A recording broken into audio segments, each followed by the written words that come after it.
Welcome to Pindar Poetry. We hope you learned something new. In this video, I will show how to make a hamburger menu in Adobe XD.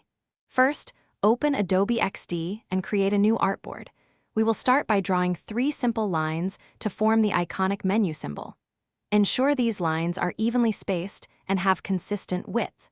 Group these lines together for better organization and future animation.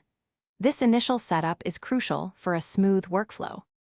Next, we will design the 2 main states of our hamburger menu, closed and open.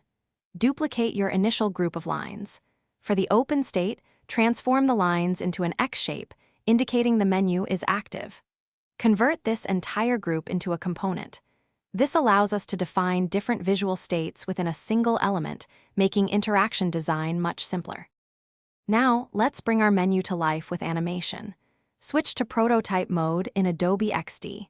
Connect the closed state of your menu component to the open state, and vice versa. Select Auto Animate as the transition type. This feature automatically interpolates between the 2 states, creating a fluid animation.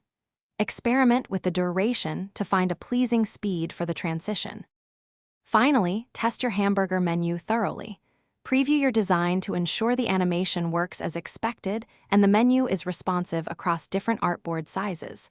Always consider user experience. The menu should be intuitive and easy to tap. For more design tips and resources, check the description below for links to other deals and the new Kindle Paperwhite. Happy designing!